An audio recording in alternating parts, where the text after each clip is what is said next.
श्रृंखला में ये हमारा दूसरा लेक्चर है जिसमें आज हम बात करेंगे अर्थशास्त्र की परिभाषाओं के बारे में। पिछले लेक्चर में हमने बात की थी कि अर्थशास्त्र क्या है और अर्थशास्त्र के अध्ययन की आवश्यकता क्यों है, क्यों अर्थशास्त्र पढ़ना चाहिए। अब हम बात करेंगे आज की अर्थशास्त्र की परिभाषाएं क्या हैं, कौन कौन सी परिभाषाएं दी हैं अर्थशास्त्रियों ने।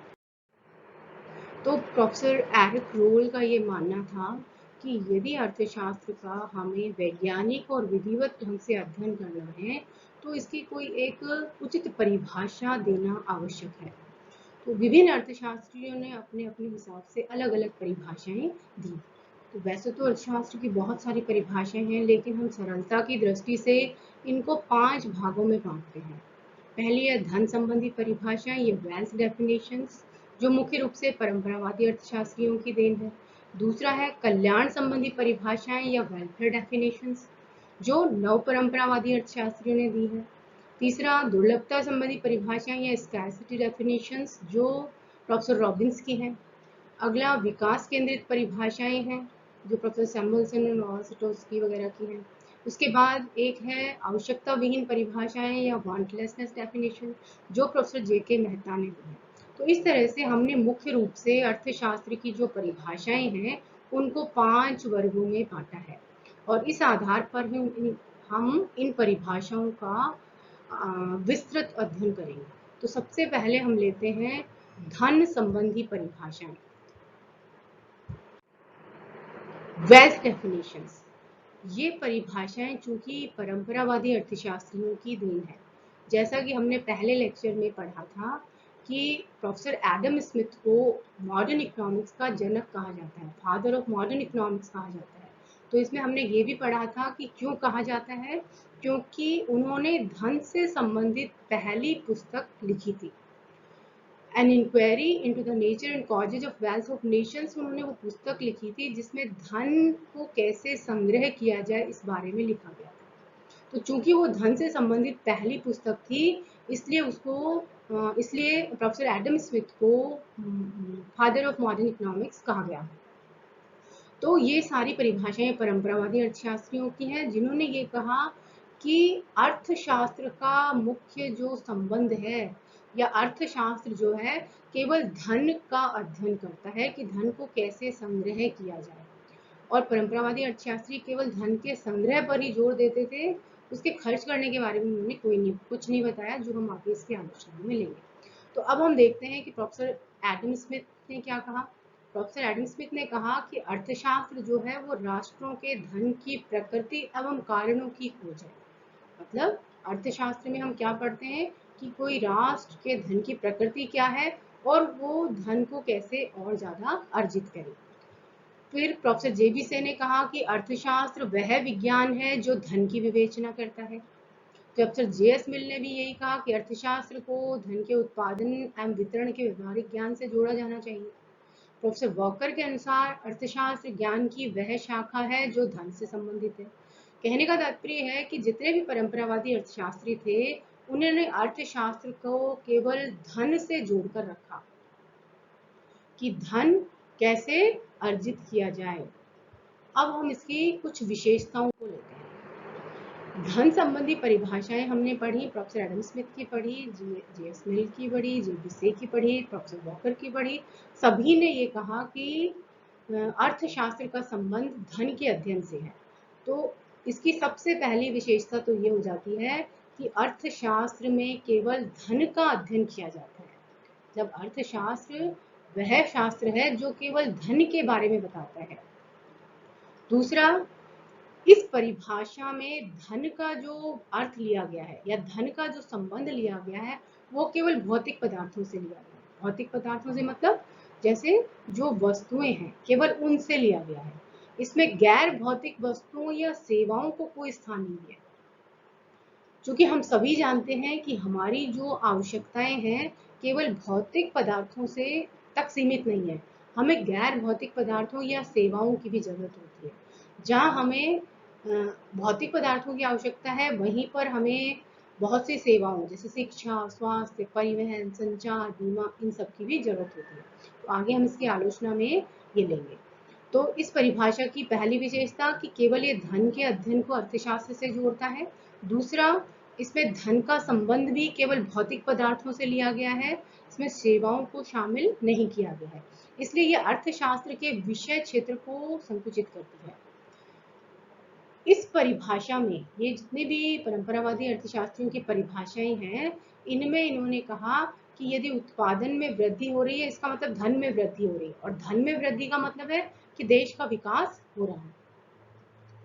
परंपरावादी अर्थशास्त्रियों ने राज्य अर्थशास्त्र, क्योंकि हम जानते हैं कि परंपरावादी अर्थशास्त्रियों के समय अर्थशास्त्र का नाम पॉलिटिकल इकोनॉमी या राज अर्थशास्त्र था। उसका उद्देश्य उन्होंने कहा कि केवल धन के स्टॉक में वृद्धि करना है, किस तरह से ज्यादा धन को एकत्र करें।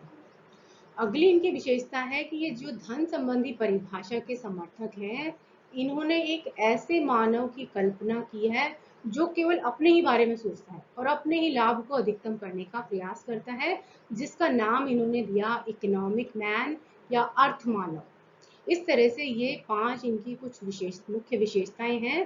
पहला कि इन्होंने धन को अर्थशास्त्र के अध्ययन से जोड़ा है, धन का संबंध भी केवल भौतिक पदार्थों से लिया है, और भौतिक पदार्थों में वृद्धि को देश के विकास से जोड़ा है, और इन्होंने एक ऐसे मानव की कल्पना की है जो केवल अपने ही लाभ के बारे में सोचता है। चूंकि ये सारी चीजें सही नहीं है, तो इनकी बहुत सारे अर्थशास्त्री ने फिर आलोचना की है। इसमें से प्रमुख आलोचक आते हैं नव परंपरावादी अर्थशास्त्री, जिसमें मार्शल, पीगू जैसे आदि अर्थशास्त्री आते हैं। इन अर्थशास्त्रियों ने इसकी जिन आधारों पर, ये धन संबंधी परिभाषाओं की जिन आधारों पर आलोचना की, उसमें सबसे पहली आलोचना तो ये की जाती है कि धन संबंधी परिभाषा में धन को प्रमुख स्थान दिया गया और मनुष्य को गौण स्थान दिया गया, जबकि हम सब जानते हैं कि व्यक्ति धन कमाता है अपनी आवश्यकताओं को पूरा करने के लिए। तो धन मनुष्य के लिए कार्य करता है, ना कि मनुष्य धन के लिए। तो इसलिए इन्होंने इस परिभाषा में चूंकि मानव की पूर्णतया उपेक्षा कर दी और धन को प्रमुखता दी है, इसलिए इनकी आलोचना की जाती है। दूसरा, इन्होंने, जैसा इसकी विशेषता में हमने पढ़ा, कि इन्होंने धन का संबंध केवल भौतिक वस्तुओं से लिया है, सेवाओं को इसमें कोई स्थान नहीं दिया गया, या गैर भौतिक वस्तुओं का इसमें कोई स्थान नहीं है। जबकि हम सब जानते हैं कि भौतिक वस्तुओं के साथ साथ हमें सेवाओं की भी जरूरत पड़ती है, तो ये सेवाएं जो होती हैं वो भी हमारे कल्याण को बढ़ाती हैं। इसलिए इन्होंने अर्थशास्त्र के विषय क्षेत्र को बहुत सीमित और संकुचित कर दिया। तीसरी इसकी आलोचना की जाती है कि परंपरावादी अर्थशास्त्री या धन संबंधी परिभाषाओं के जो समर्थक हैं, वो केवल धन के संग्रह पर जोर देते हैं, इसको किस प्रकार से खर्च किया जाए इस पर वो कोई ध्यान नहीं देते हैं, जबकि व्यक्ति का कल्याण इस बात पर निर्भर करता है कि वो धन को किस प्रकार से खर्च कर रहा है। खर्च करने का एक उचित तरीका है, एक अनुचित तरीका है। यदि वो अच्छे साधनों पर, अच्छी वस्तुओं पर खर्च करता है तो उसके कल्याण में वृद्धि होगी। इसके विपरीत यदि वो स्वास्थ्य के लिए हानिकारक या यूं कहें कि नशीली वस्तुओं पर या जुआ खेलने पर, इस तरह की चीजों पर अपने धन को खर्च करता है, तो उससे उसके कल्याण में वृद्धि नहीं होगी। तो इस परिभाषा में केवल धन संग्रह को लिया गया है और धन को खर्च करने के बारे में कुछ भी नहीं बताया है, इसलिए इसकी इस आधार पर भी आलोचना की जाती है। इन परिभाषाओं ने मनुष्य को एक इकोनॉमिक मैन की संज्ञा दी, आर्थिक मानव की संज्ञा दी है। आर्थिक मानव का तात्पर्य इन्होंने लिया कि व्यक्ति जो है केवल अपनी आवश्यकता को पूरी करने पर ध्यान देता है और उसको अधिकतम करने का प्रयास करता है, ना उसे परिवार की फिक्र होती है, ना समाज की, ना ही देश की, जबकि वास्तव में ऐसा नहीं है। व्यक्ति अपनी आवश्यकताओं को पूर्ण करने के साथ साथ, कि हम सभी परिवार में रहते हैं, समाज में रहते हैं और देश में रहते हैं, तो हम अपनी आवश्यकताओं को पूरा करने के साथ साथ अपने परिवार का, अपने समाज का, अपने देश का भी ध्यान रखते हैं। तो ये परिभाषा इस आधार पर भी गलत साबित हो जाती है। ये परिभाषाएं जो है धन के संग्रह पर जोर देती हैं, पर धन को कैसे अर्जित किया जाए, कौन से तरीकों से हम धन को एकत्र करें, इस पर कोई ध्यान नहीं देती है। क्योंकि धन को हम उचित तरीके से भी अर्जित कर सकते हैं और अनुचित तरीके से भी। उचित तरीके से धन कमा सकते हैं मेहनत करके, और अनुचित तरीके से भी कमा सकते हैं, चोरी, डकैती, कालाबाजारी या भ्रष्टाचार। इस तरीकों से भी हम धन को अर्जित कर सकते हैं। तो ये परिभाषाएं केवल ये कहती हैं कि धन को इकट्ठा करो, धन को संग्रह करो, धन को एकत्र करो, लेकिन कौन से तरीके से करो इस बात पर कोई ध्यान नहीं देती है। कुछ अर्थशास्त्रियों ने कहा कि ये परिभाषाएं जो स्थिर परिभाषाएं हैं। अब स्थिर परिभाषा क्यों कहा? क्योंकि ये केवल इनका परिभाषाओं का केवल एक ही उद्देश्य है कि धन को संग्रहित किया जाए, धन को एकत्र किया जाए। इस आधार पर अर्थशास्त्रियों ने इन्हें स्थिर परिभाषा का नाम दिया। तो इस प्रकार से हमने देखा कि धन संबंधी परिभाषाएं जो है किस किस अर्थशास्त्री ने दी, उनकी विशेषताएं क्या है और उनकी आलोचनाएं क्या है। अब हम लेते हैं दूसरी परिभाषा जो है वेलफेयर डेफिनेशंस या कल्याण संबंधी परिभाषाएं। चूंकि नव परंपरावादी अर्थशास्त्रियों ने धन संबंधी परिभाषाओं की इस आधार पर आलोचना की थी कि ये व्यक्ति के कल्याण पर कोई ध्यान नहीं देती हैं, ये केवल धन के संग्रह पर जोर देती हैं। तो इसलिए उन्होंने कहा कि अर्थशास्त्र का उद्देश्य या आर्थिक क्रियाओं का मुख्य उद्देश्य धन को एकत्र करना नहीं है, बल्कि व्यक्ति के कल्याण को बढ़ाना है। धन कम होने पर भी यदि उसका कल्याण बढ़ रहा है तो देश का विकास होगा।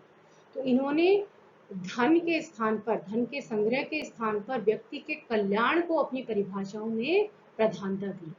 तो अब हम लेते हैं इसमें मार्शल, पीगू और प्रोफेसर कैनन की परिभाषाओं को। मार्शल के अनुसार अर्थशास्त्र जीवन के साधारण व्यवसाय के संबंध में मानव जाति का अध्ययन है। यह व्यक्तिगत तथा सामाजिक कार्यों के उस भाग का अध्ययन है जिसका घनिष्ठ संबंध कल्याणकारी भौतिक पदार्थों की प्राप्ति तथा उनके उपयोग करने से है। इसी प्रकार प्रोफेसर कैनन ने कहा कि राज्य अर्थव्यवस्था का उद्देश्य उन सामान्य कारणों की व्याख्या करना है जिन पर मनुष्यों का भौतिक कल्याण आधारित है। प्रोफेसर पीगू ने कहा कि अर्थशास्त्र आर्थिक कल्याण का अध्ययन है। आर्थिक कल्याण को उन्होंने कहा कि आर्थिक कल्याण जो है सामाजिक कल्याण का वह भाग है जिसे प्रत्यक्ष या परोक्ष रूप से हम मुद्रा के रूप में माप सकते हैं। कल्याण के जिस भाग को हम मुद्रा में माप सकते हैं, हम बता सकते हैं कि हमें 100 रुपए के बराबर हमारे कल्याण में वृद्धि हुई या 200 रुपए के बराबर या 500 रुपए के बराबर, मतलब मुद्रा के रूप में हम सामाजिक कल्याण के जिस भाग को माप सकते हैं उसे हम आर्थिक कल्याण कहते हैं। तो तीनों ही अर्थशास्त्रियों ने इन परिभाषाओं में कल्याण को, मनुष्य के कल्याण को प्रधानता दी है। का मानना है कि यदि अर्थशास्त्र जो है ऐसी क्रियाओं को सम्मिलित करता है जिनमें व्यक्ति के आर्थिक कल्याण में वृद्धि होती है। अब हम लेते हैं इन परिभाषाओं की कुछ विशेषताएं। इन परिभाषाओं का में प्रमुख स्थान जो है मनुष्य को दिया गया है और धन को उन भौतिक साधनों को प्राप्त करने का साधन बताया गया है। ये परिभाषाएं ये बताती हैं कि भौतिक साधन जो है वो व्यक्ति के कल्याण में वृद्धि करते हैं और धन जो है उनको प्राप्त करने का एक साधन है। तो ये परिभाषाएं जो है मनुष्य को प्रमुख स्थान देती हैं और धन को गौण स्थान पर रखती हैं। दूसरा, इन परिभाषाओं में कल्याण का संबंध केवल आर्थिक कल्याण, जैसा कि प्रोफेसर पीगू ने कहा कि आर्थिक कल्याण जो है सामाजिक कल्याण का वह भाग है जिसे हम मुद्रा में माप सकते हैं। तो ये परिभाषाएं केवल आर्थिक क्रियाओं का अध्ययन करती हैं, इसमें गैर आर्थिक क्रियाओं का कोई स्थान नहीं है। ये परिभाषाएं भी धन संबंधी परिभाषाओं की तरह केवल वस्तुओं पर ध्यान देती हैं, इनमें भी सेवाओं को कोई स्थान नहीं दिया गया। मतलब इन परिभाषाओं का भी तात्पर्य यह है कि यदि भौतिक पदार्थों में वृद्धि हो रही है, वस्तुओं के उत्पादन में वृद्धि हो रही है, वस्तुओं का व्यक्ति ज्यादा उपभोग कर रहा है तो उसका कल्याण बढ़ रहा है, उसमें सेवाओं को इन्होंने शामिल नहीं किया है। इन्होंने अर्थशास्त्र में ऐसे मानव को शामिल किया है जो अपने और समाज और देश सभी के कल्याण के बारे में सोचता है। अर्थात इसमें कंजूस, स्वार्थी और महात्मा जो व्यक्ति सिर्फ अपने बारे में सोचते हैं उनका कोई स्थान नहीं है। एक ये परिभाषाएं कहती हैं कि अर्थशास्त्र विज्ञान भी है और कला भी है, क्योंकि इसमें हम उन क्रियाओं का अध्ययन करते हैं या नियमों का अध्ययन करते हैं जो मानव के भौतिक कल्याण से संबंधित है। और उन नियमों का भी अध्ययन करते हैं कि जिसकी सहायता से हम आर्थिक कल्याण को और ज्यादा बढ़ा सकते हैं। तो अर्थशास्त्र विज्ञान या कला है, ये हमारा अलग से एक चैप्टर है जो अलग से अब हम ई लेक्चर में लेंगे। तो इस तरह से ये कल्याण संबंधित परिभाषा की विशेषताएं हैं कि इन्होंने मनुष्य को प्रमुख स्थान दिया है और इसमें केवल आर्थिक क्रियाओं को शामिल किया गया है। ये केवल भौतिक पदार्थों या वस्तुओं को शामिल करती हैं भौतिक पदार्थों में, और इसमें ऐसे मानव की कल्पना की है जो अपने और समाज दोनों के कल्याण को बढ़ाने का प्रयास करता है। यद्यपि ये परिभाषाएं धन संबंधी परिभाषाओं से ज्यादा उचित एवं सार्थक हैं क्योंकि ये मानव के कल्याण से संबंधित है, लेकिन फिर भी प्रोफेसर रॉबिन्स ने इनकी कई आधारों पर आलोचना की है, जिसमें से प्रोफेसर रॉबिन्स ने 1932 में एक अपनी पुस्तक लिखी थी, essay on the nature and significance of economic science. उसमें उन्होंने कहा, उन्होंने अर्थशास्त्र का संबंध साधनों की दुर्लभता से जोड़ा। उन्होंने कहा कि अर्थशास्त्र में दुर्लभ साधनों का उपयोग कैसे किया जाए इसका अध्ययन करते हैं। ये परिभाषा हम अगले व्याख्यान में लेंगे, अगले ई लेक्चर में लेंगे। तो अभी हम देखते हैं कि प्रोफेसर रॉबिन्स ने नव परंपरावादी अर्थशास्त्रियों की परिभाषा की क्या आलोचना की है। नव परंपरावादी अर्थशास्त्रियों की जो हमने परिभाषा पढ़ी, कल्याण संबंधित परिभाषा, उसमें हमने देखा कि उन्होंने अर्थशास्त्र में केवल भौतिक वस्तुओं को शामिल किया है, इसमें सेवाओं को शामिल नहीं किया गया। धन संबंधी परिभाषाओं की भी यही एक मुख्य आलोचना थी कि उन्होंने भौतिक पदार्थों को शामिल किया था, वस्तुओं को शामिल किया था, जबकि सेवाओं को शामिल नहीं किया। यही कमी नव परंपरावादी अर्थशास्त्रियों की परिभाषा में रही कि उन्होंने भी अर्थशास्त्र में केवल भौतिक वस्तुओं को शामिल किया। उन्होंने कहा कि यदि भौतिक वस्तुओं के उत्पादन में वृद्धि होती है तो मानव के कल्याण में वृद्धि होगी और देश का विकास होगा। इसमें उन्होंने सेवाओं को शामिल नहीं किया, जबकि हम सभी जानते हैं कि भौतिक वस्तुओं के साथ साथ शिक्षा, स्वास्थ्य, परिवहन, बीमा, संचार, ये सारी सेवाएं भी हमारे जीवन में बहुत महत्वपूर्ण भूमिका निभाती हैं। यदि ये न होंगी तो व्यक्ति का कल्याण में वृद्धि होना मुश्किल है। दूसरी इनकी आलोचना प्रोफेसर रॉबिन्स ने की कि ये जो कल्याण संबंधित परिभाषाएं हैं केवल समाज में रहने वाले विवेकशील व्यक्ति का अध्ययन करती हैं। अर्थशास्त्र में एक मान्यता है कि मानव हमेशा विवेकशील होता है, विवेकशील उपभोक्ता होता है, विवेकशील उत्पादक होता है। विवेकशील का तात्पर्य है जो अपने सीमित साधनों से अपने लाभ को अधिकतम करने का प्रयास करता है। जबकि लॉर्ड रॉबिन्स कहते हैं कि अर्थशास्त्र को हम एक मानव विज्ञान मानते हैं और मानव विज्ञान होने के नाते इसमें सभी मनुष्यों का अध्ययन होना आवश्यक है। जबकि हमने कल्याण संबंधी परिभाषाओं की एक आलोचना ली थी, एक विशेषता ली थी कि इसमें केवल ऐसे व्यक्ति को शामिल किया जाता है जो स्वयं के और समाज के कल्याण के बारे में सोचता है। इसमें स्वार्थी, कंजूस और महात्मा ऐसे व्यक्ति जिसका समाज से, परिवार से कोई लेना देना नहीं है, उसको शामिल नहीं करते। परंतु लॉर्ड रॉबिन्स कहते हैं कि चूंकि अर्थशास्त्र एक मानव विज्ञान है तो इसमें सभी मानवों को शामिल होना चाहिए, क्योंकि कंजूस भी एक मानव है, स्वार्थी व्यक्ति भी एक मानव है, महात्मा भी एक मानव है, तो उनका अध्ययन भी इसमें शामिल होना चाहिए। और लास्ट में, अंत में प्रोफेसर रॉबिन्स ने कहा कि कल्याण संबंधी परिभाषाएं जो हैं वो गैर विश्लेषणात्मक हैं, इनका हम विश्लेषण नहीं कर सकते हैं। तो इस तरह से प्रोफेसर रॉबिन्स ने इनकी कल्याणकारी परिभाषाओं की 3 मुख्य आलोचनाएं की हैं। इस तरह से इस लेक्चर में हमने देखा कि हमने परिभाषाओं को, अर्थशास्त्र की परिभाषाओं को यद्यपि 5 वर्गों में बांटा, पर हमने इसमें केवल 2 परिभाषाओं का विस्तृत अध्ययन किया है। पहला धन संबंधी परिभाषाएं और दूसरा कल्याण संबंधी परिभाषाएं। अगले ई लेक्चर में हम अगली 3 विशेषताओं के बारे में, या 3 परिभाषा जो है, दुर्लभता संबंधी परिभाषा, विकास केंद्रित परिभाषा और आवश्यकता विहीन परिभाषा, इन परिभाषाओं का विस्तृत अध्ययन करेंगे। Thank you.